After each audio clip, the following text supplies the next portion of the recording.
আসসালামু আলাইকুম। আপনারা যারা ইন ফিউচারে ইলেকট্রিক সার্কিট নিয়ে কাজ করতে চান বা ইলেকট্রিক সার্কিটে প্রবল আগ্রহ আছে, তাদের জন্য এটি একটি ইন্টারেস্টিং ভিডিও। স্কুল কলেজ পড়ুয়া ছাত্রছাত্রী যাদের হোমমেড ইলেকট্রনিক সার্কিট তৈরিতে আগ্রহ আছে এবং রোবোটিক্স শিখতে চায় ও বিভিন্ন সায়েন্স ফেয়ারে অংশগ্রহণ করার ইচ্ছা আছে, তাদের কনসেপ্ট ক্লিয়ার করার জন্য এই ভিডিওটি মোক্ষম উপযোগী। তাছাড়াও আপনারা যারা ডিপ্লোমা বা বিএসসি ইঞ্জিনিয়ারিংয়ে ভর্তি হয়েছেন এবং যাদের সার্কিট কনসেপ্ট এখনো ক্লিয়ার না, তারা যদি একবার হলেও এই ভিডিওটি দেখেন, ভবিষ্যতে সার্কিট নিয়ে আর কোনো প্রবলেম থাকবে বলে আমি মনে করি না। আমি প্রথমেই ক্ষমা চেয়ে নিচ্ছি, কারণ এই ভিডিওর লেন্থ একটু বেশি। তারপরও ধৈর্য সহকারে যদি দেখেন, আশা করি আপনার সময় বৃথা যাবে না। ইলেকট্রিক সার্কিট আমরা বাস্তব জীবনের একটি উদাহরণ থেকে দেখব। পাইপলাইনে প্রবাহিত ফ্লুইড সার্কিটের মাধ্যমে আমরা ইলেকট্রিক সার্কিট বোঝার চেষ্টা করব। ইলেকট্রিক সার্কিটকে পাইপলাইনের ফ্লুইড বা পানির সাথে তুলনা করার মূল কারণ হচ্ছে, আপনারা সবাই মোটামুটি জানেন পাইপলাইনে আসলে কিভাবে পানি প্রবাহিত এবং কন্ট্রোল হয়। অলমোস্ট আমাদের সবার বাসায়ই নিত্যনৈমিত্তিক ব্যবহারের জন্য পানির পাইপলাইন আছে। তবে তার চেয়েও গুরুত্বপূর্ণ পানি প্রবাহিত হওয়ার ক্ষেত্রে পুরো সিস্টেমে প্রত্যেকটি এলিমেন্ট আসলে কিভাবে কাজ করে। এখানে ক্লোজ সার্কিটটি হচ্ছে পানির পাইপলাইন। এই পাইপলাইন পানি ভর্তি অবস্থায় থাকে। এর বাম দিকে হচ্ছে পাম্প এবং ডান দিকে হচ্ছে ভালভ। প্রথমে ভালভ পুরোটি খোলা রাখবো, অর্থাৎ 100% ওপেন রেখে পাম্প চালু করব। দেখা যাচ্ছে যে পানি পাইপলাইনে দ্রুত গতিতে প্রবাহিত হচ্ছে। এখন যদি ভালভ ওপেনিং আমরা 50% নামিয়ে নিয়ে আসি, তাহলে কি ঘটবে? পানির প্রবাহ সমানুপাতিক হারে কমবে। এখন আমরা ভালভ ওপেনিং 25% নিয়ে আসব। তাহলে পানির গতি 4/1 হয়ে যাবে। দেখা যাচ্ছে যে পানির অল্প করে প্রবাহিত হচ্ছে। Flow rate. পাইপলাইনের নির্দিষ্ট পয়েন্টে নির্দিষ্ট সময়ে কি পরিমাণ পানি প্রবাহিত হয় সেটি হচ্ছে ফ্লো রেট। এখানে পাইপলাইনের মধ্যে কে হচ্ছে একটি ক্রস সেকশনাল সারফেস। এর মধ্য দিয়ে বা এই সারফেস দিয়ে কি পরিমাণ পানি নির্দিষ্ট সময় পাস করে সেটি হচ্ছে ফ্লো রেট। পাইপলাইনের ভেতরে প্রত্যেকটি সার্কেল 1 লিটার সমপরিমাণ পানি ধরে নেব। 1 লিটার পানির সমপরিমাণ মলিকুল হচ্ছে 3.3 ইন্টু 10⁻25 HTO মলিকুল। এখন আমরা স্টপ ওয়াচ চালু করে দেখব 5 সেকেন্ডে কি পরিমাণ পানি প্রবাহিত হয়। 1, 2, 3, 4, 5। 5 লিটার পানি প্রবাহিত হতে 5 সেকেন্ড সময় নেয়, অর্থাৎ এর ফ্লো রেট হচ্ছে 1 লিটার/সেকেন্ড। এতক্ষণ আমরা দেখলাম পাইপলাইনে কিভাবে পানি আসলে প্রবাহিত হয়। এখন আমরা পাইপলাইনে সংযুক্ত সবগুলো এলিমেন্ট নিয়ে আলোচনা করব। পাইপলাইনের ভেতরে পানি থাকে এবং পাইপলাইন যে যে দিকে ব্রাঞ্চ হয় ওই দিকে পানি প্রবাহিত হয়। পাইপলাইন এখানে পানির প্রবাহে কোনো বাধার সৃষ্টি করে না। এটি সিম্পলি একটি মিডিয়াম, অর্থাৎ পানি প্রবাহের রাস্তা। ওয়াটার। পানি হচ্ছে সেই পদার্থ যা পাইপলাইনের ভেতরে প্রবাহিত হয়। এই পানি দিয়ে আমরা নানাবিধ গুরুত্বপূর্ণ কাজ করতে পারি, যেমন ওয়াশিং, ড্রিঙ্কিং, প্রসেসিং ইত্যাদি। পাম্প। পাম্প পানিকে কাইনেটিক এনার্জি দেয় এবং পাইপলাইনের ভেতরে অ্যাক্সিলারেট করতে সাহায্য করে।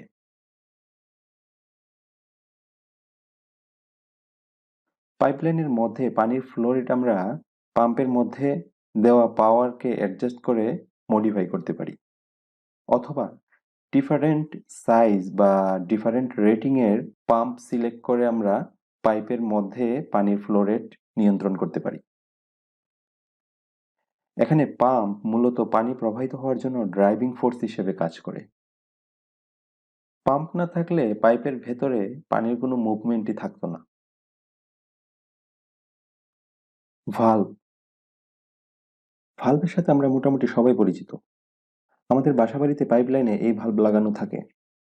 ভাল্বের কাজ পাম্পের ঠিক বিপরীত। পাম্প যেখানে পানির প্রবাহ তৈরি করে, ভাল্ব ওই প্রবাহে বাধার সৃষ্টি করে।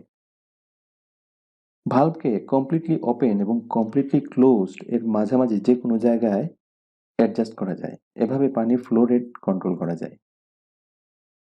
যখন পাম্পের মধ্যে দেওয়া পাওয়ার কনস্ট্যান্ট থাকে তখন পানির ফ্লো রেট সম্পূর্ণরূপে ভাল্বের মাধ্যমে নিয়ন্ত্রণ করা যায়।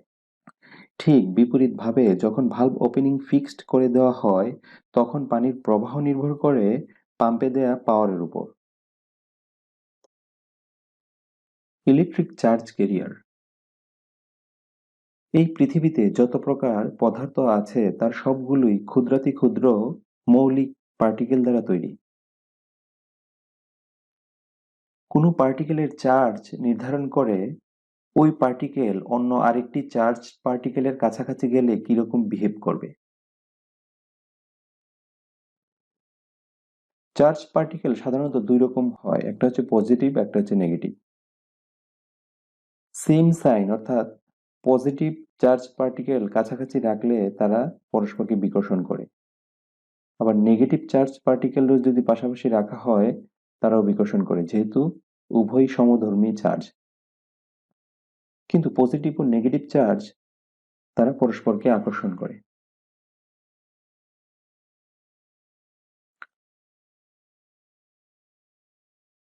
ইলেকট্রিক সার্কিট সাধারণত ইলেকট্রন নিয়ে ডিল করে এবং নেগেটিভ চার্জ পার্টিকেল সাধারণত নিউক্লিয়াসকে কেন্দ্র করে এর অরবিটে ঘুরতে থাকে। এখানে এটি হচ্ছে নিউক্লিয়াস এবং এগুলো হচ্ছে ইলেকট্রন। এই ইলেকট্রনগুলো নিউক্লিয়াসকে কেন্দ্র করে এর চারদিকে ঘুরতে থাকে। চার্জের একক হচ্ছে কুলম্ব। 1 কুলম্ব চার্জ সমান 6.2 × 10⁻18 number of electron.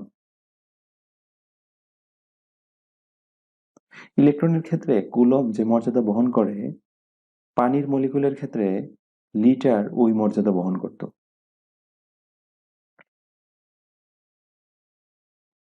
Electric circuit versus fluid circuit. একটি সিম্পল ইলেকট্রিক সার্কিট একটি সিম্পল ফ্লুইড সার্কিটের মতোই। এখন আমরা ইলেকট্রিক সার্কিটের কম্পোনেন্টগুলো দেখে নেব এবং ফ্লুইড সার্কিটের কম্পোনেন্টগুলোর সাথে কম্পেয়ার করব। দেখব যে এগুলোর সাথে অনেক সাদৃশ্য আছে। ব্যাটারি পাম্পের সাথে তুলনা করা হয়। ফ্লুইড সার্কিটের ভালভ রেজিস্টরের সাথে তুলনা করা হয়।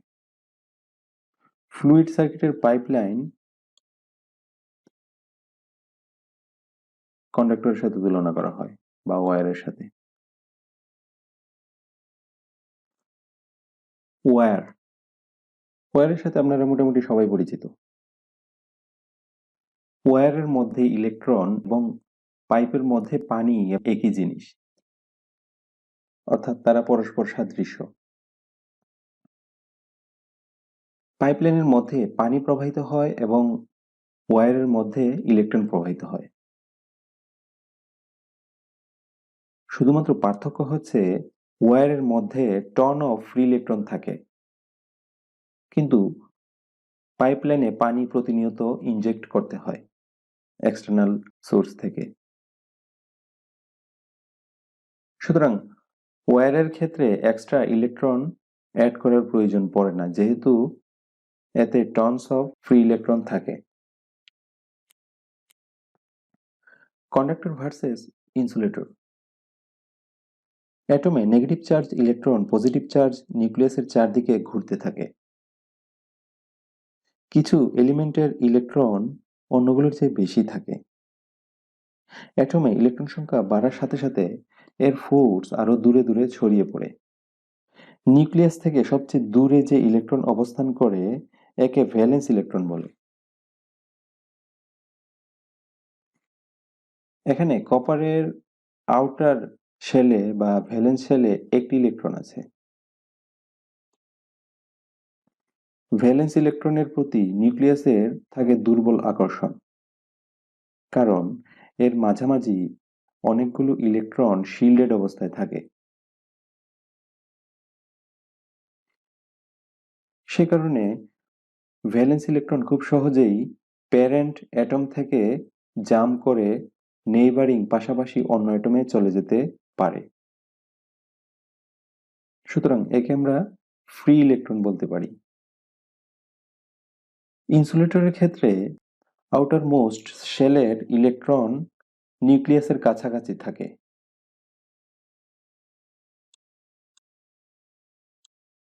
ফলে এদের মধ্যে প্রবল আকর্ষণ থাকে। কপার অ্যাটমের ক্ষেত্রে দেখেছিলাম যে এই শিল্ডিং মাঝখানে যে ইলেকট্রন শিল্ড অনেক বেশি থাকে। ইনসুলেটরের ক্ষেত্রে কম থাকে বিধায় এদের মধ্যবর্তী আকর্ষণ বেশি হয়। ইনসুলেটরের ক্ষেত্রে এই আউটার ইলেকট্রনগুলো প্যারেন্ট অ্যাটম থেকে বিচ্ছিন্ন করতে অনেক শক্তির প্রয়োজন হয়। আউটার শেলের ইলেকট্রনগুলো এখানে ফ্রি নয়। এই আচরণের কারণে এটি একটি ব্যাড কন্ডাক্টর। ব্যাটারি ব্যাটারিকে ফ্লুইড পাইপলাইনের পাম্পের সাথে তুলনা করা যায়। পাম্প যেখানে পানির ফ্লো তৈরি করে, ব্যাটারি সেখানে ইলেকট্রিক চার্জের ফ্লো তৈরি করে। ইলেকট্রনগুলোর মধ্যে গতি নিয়ে আসার জন্য ব্যাটারি পুশিং বা ড্রাইভিং ফোর্স হিসেবে কাজ করে। ব্যাটারির নেগেটিভ এবং পজিটিভ টার্মিনালে ওয়্যার কানেক্ট করলে, যেহেতু ওয়্যারে টর্ন অফ ফ্রি ইলেকট্রন থাকে, ব্যাটারি ওই ইলেকট্রনগুলোকে নেগেটিভ টার্মিনালে বের করে পজিটিভ টার্মিনালে প্রবেশ করায়।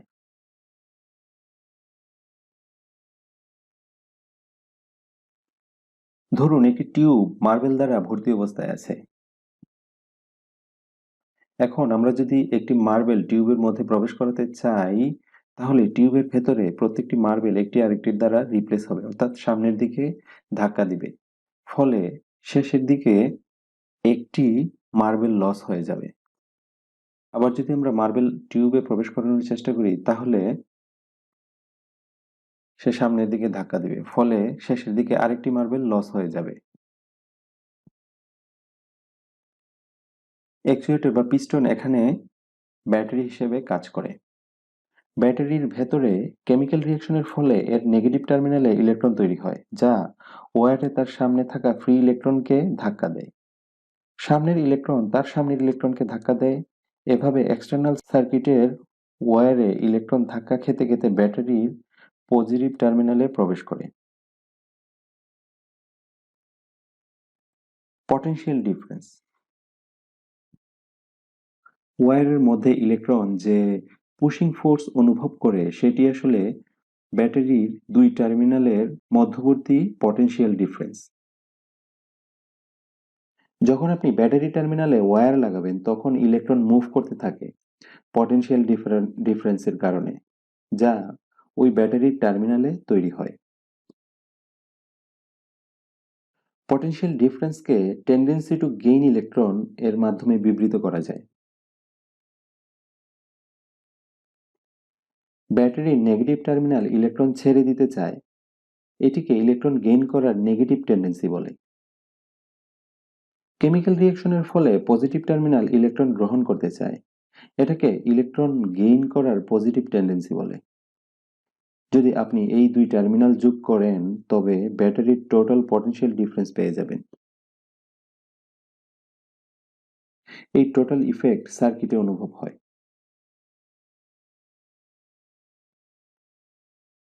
পটেনশিয়াল ডিফারেন্সই হচ্ছে আসলে ভোল্টেজ। পটেনশিয়াল ডিফারেন্সের ইউনিট হচ্ছে ভোল্ট। বেশি পটেনশিয়াল ডিফারেন্স মানে বেশি পুশিং ফোর্স ফ্রি ইলেকট্রনের উপর দেওয়া হয়।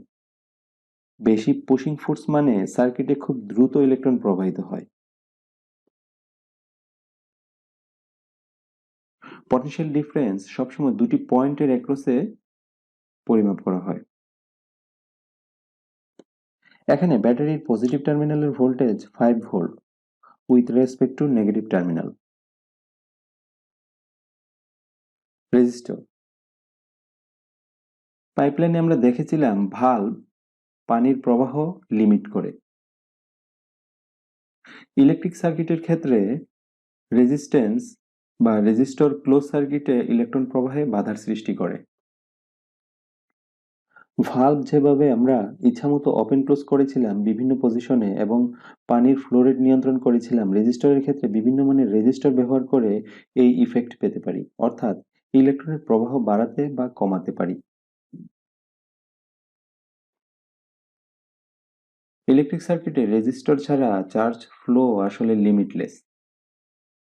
একে আমরা স্মোক বা ফ্লেমের সাথে তুলনা করতে পারি, অর্থাৎ একে নিয়ন্ত্রণ করা যায় না। রেজিস্ট্যান্স রেজিস্টর সাধারণত একটি পুয়ার কন্ডাক্টর হিসেবে কাজ করে। যদিও এটি ইলেকট্রন প্রবাহ অ্যালাউ করে, কিন্তু খুব ভালোভাবে না। এটি হচ্ছে কন্ডাক্টর, এই হলুদ অংশটি। এর মধ্য দিয়ে ইলেকট্রন ফ্রিলি মুভ করতে পারে, কিন্তু যখন রেজিস্টরের মধ্য দিয়ে যায় তখন হচ্ছে আঁকাবাঁকা পথে যায়, তারপর রেজিস্টর থেকে বের হয়ে যায়। অর্থাৎ বলতে পারি রেজিস্টরের মধ্যে প্রবেশের পর এই ইলেকট্রন বাধাপ্রাপ্ত হয়। ইলেকট্রিক সার্কিটে রেজিস্টর চার্জ ফ্লো হতে যে বাধা দেয় সেটি হচ্ছে রেজিস্ট্যান্স। রেজিস্ট্যান্সের একক হচ্ছে ওহম। ইলেকট্রিক কারেন্ট চার্জ যখন প্রবাহিত হয় তখন একে ইলেকট্রিক কারেন্ট বলে। ইলেকট্রিক কারেন্টের ইউনিট হচ্ছে অ্যাম্পিয়ার, অর্থাৎ একটি নির্দিষ্ট সারফেসের মধ্য দিয়ে কি পরিমাণ চার্জ প্রবাহিত হয় নির্দিষ্ট সময়ে সেটি হচ্ছে অ্যাম্পিয়ার বা ওই কারেন্টের পরিমাপ। 1 ampere equal to 1 coulomb divided by 1 second, অর্থাৎ 1 কুলম্ব চার্জ 1 সেকেন্ডে প্রবাহিত হলে একে 1 অ্যাম্পিয়ার বলে। অর্থাৎ কারেন্ট হচ্ছে সেই পরিমাণ চার্জের কোয়ান্টিটি যেটুকু একটি নির্দিষ্ট সারফেসের মধ্য দিয়ে নির্দিষ্ট সময়ে প্রবাহিত হয়। এখানে দেখা যাচ্ছে যে একটি কন্ডাক্টর সারফেস, এই নির্দিষ্ট সারফেসের মধ্যে কি পরিমাণ ইলেকট্রন পাস করে নির্দিষ্ট সময়ে সেটি হচ্ছে কারেন্ট।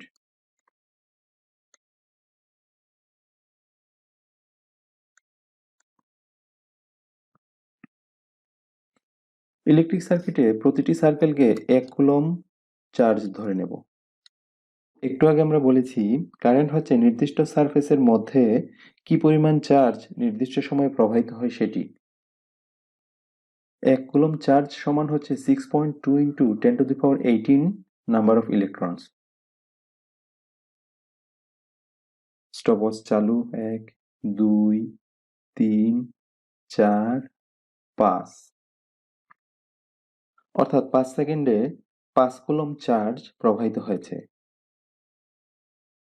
সুতরাং বলতে পারি কারেন্ট এখানে 1 অ্যাম্পিয়ার। যদি ব্যাটারির ভোল্টেজ আরো বেশি হয় অথবা রেজিস্ট্যান্স কম হয় তবে কে সারফেস দিয়ে আরো বেশি চার্জ নির্দিষ্ট সময়ে প্রবাহিত হয়, ফলে কারেন্ট প্রবাহ আরো বেশি হয়। আবার বিপরীতভাবে ব্যাটারি ভোল্টেজ যদি কম হয় এবং রেজিস্ট্যান্সের মান যদি বেশি হয় তবে সার্কিটে আরো কম কারেন্ট প্রবাহিত হয়। Ohm's law. ওহমস লর সাথে আমরা মোটামুটি সবাই পরিচিত। ওহমস ল ভোল্টেজ, কারেন্ট এবং রেজিস্ট্যান্সের মধ্যে রিলেশনশিপ নির্দেশ করে। Current equal to potential difference বা ভোল্টেজ ডিভাইডেড বাই রেজিস্ট্যান্স, অর্থাৎ পটেনশিয়াল ডিফারেন্স বাড়লে কারেন্টও বাড়ে, আবার রেজিস্ট্যান্স বাড়লে কারেন্ট কমে যায়। শর্ট ফর্মে লিখলে I equal to V by R, অথবা লিখতে পারি R equal to V by I, অথবা V equal to I R. এই ইকুয়েশনের মাধ্যমে আমরা যে কোনো আননোন এলিমেন্ট সলভ করতে পারি। এখন আমরা একটি উদাহরণ দেখে নেব। 5 ভোল্ট ব্যাটারির অ্যাক্রসে আমরা যদি একটি 20 ওহম রেজিস্টর লাগাই তাহলে এর কারেন্ট কত হবে? ওহমসের সূত্র থেকে I equal to V by R equal to V 5 volt আর 20 ওহম সমান হচ্ছে 0.25 অ্যাম্পিয়ার। এখন যদি আমরা 20 ওহম রেজিস্টরকে 10 ওহম রেজিস্টরের মাধ্যমে রিপ্লেস করি তাহলে কি ঘটবে? I equal to V by R equal to 5 volt divided by 10 ohm equal to 0.5 ampere.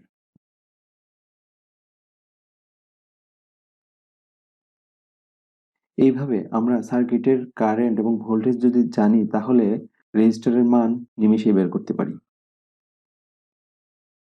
Suppose আমাদের কাছে একটি 9 ভোল্ট ব্যাটারি আছে এবং রেজিস্টরের মধ্য দিয়ে 0.05 অ্যাম্পিয়ার কারেন্ট প্রবাহিত হয়, তাহলে এই রেজিস্টরের মান আসলে কত? R equal to V by I equal to 9 volt divided by 0.05 ampere equal to 180 ohm. এখন নিশ্চয়ই মনে মনে প্রশ্ন জাগতেছে যে রেজিস্টর আসলে কেন সার্কিটে ব্যবহার করা হয়, কি দরকার? রেজিস্টর ব্যবহার করে সার্কিটে কেন ইলেকট্রন প্রবাহ ডাউন করে দেওয়া হয়? রেজিস্টর সাধারণত কন্ট্রোলের জন্য ব্যবহার করা হয়। ইলেকট্রনিক সার্কিটে রেজিস্টর ব্যবহার করা হয় কারেন্ট এবং ভোল্টেজকে বিভিন্ন পয়েন্টে কন্ট্রোল করতে। আমরা যখন অডিও অ্যাম্প্লিফায়ার ডিজাইন করতে যাব তখন দেখা যায় যে রেজিস্টরের ভূমিকা খুবই গুরুত্বপূর্ণ। আমি কিভাবে রেজিস্টরের মান সিলেক্ট করছি। অডিও সিগন্যালে সাধারণত অল্প ইনপুট সিগন্যালকে লাউড আর আউটপুট সিগন্যালে রূপান্তরিত করে।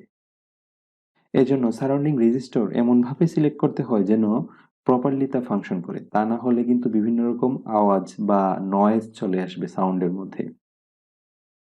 সুতরাং বুঝতেই পারছেন রেজিস্টর আসলে কতটুকু গুরুত্বপূর্ণ। এখানে ছবিতে দেখা যাচ্ছে যে বিভিন্ন মানের বিভিন্ন সাইজের রেজিস্টর, এগুলো সার্কিটের প্রয়োজন অনুসারে সিলেক্ট করতে হয়। ইলেকট্রিক্যাল লোড, একটু আগে আমরা দেখেছি রেজিস্টর একটি ডিভাইস হিসেবে ব্যবহৃত হয়েছে।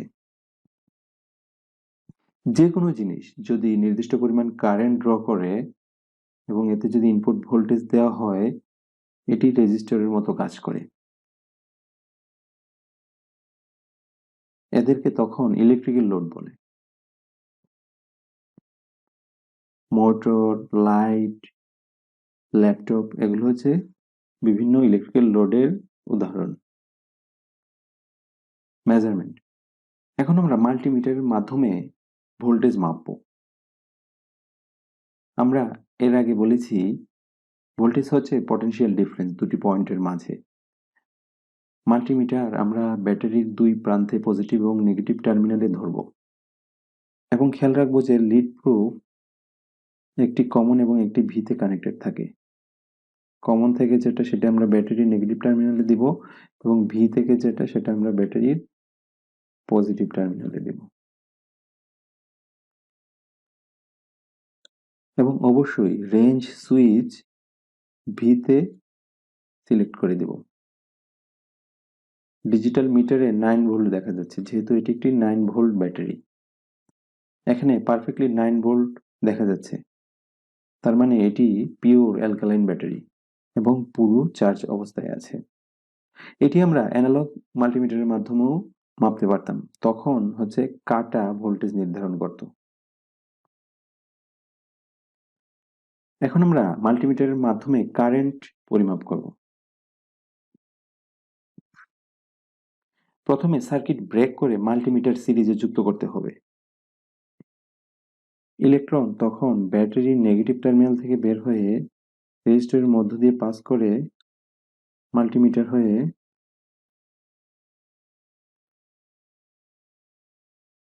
আবার ব্যাটারির পজিটিভ টার্মিনালে প্রবেশ করে।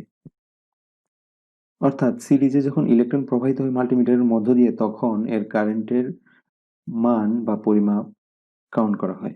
মাল্টিমিটার তখন সার্কিটের একটি পার্ট হয়ে যায় যেহেতু সিরিজে যুক্ত হয়েছে। আর হ্যাঁ, পরিমাপ করার পূর্বে অবশ্যই এর লিড প্রুফগুলো দেখে নিতে হবে। কমন ব্যাটারি নেগেটিভ টার্মিনালের সাথে যুক্ত করতে হবে রেজিস্টরের সাথে, এবং অর্থাৎ অ্যাম্পিয়ার মাপার জন্য হচ্ছে ব্যাটারির পজিটিভ টার্মিনালের সাথে কানেক্ট করতে হবে। এবং অবশ্যই রেঞ্জ সুইচ এতে নিয়ে রাখতে হবে বা সিলেক্ট করতে হবে। মাল্টিমিটারে 0.05 অ্যাম্পিয়ার শো করছে। ওহমসের সূত্র থেকে আমরা এটা পাই।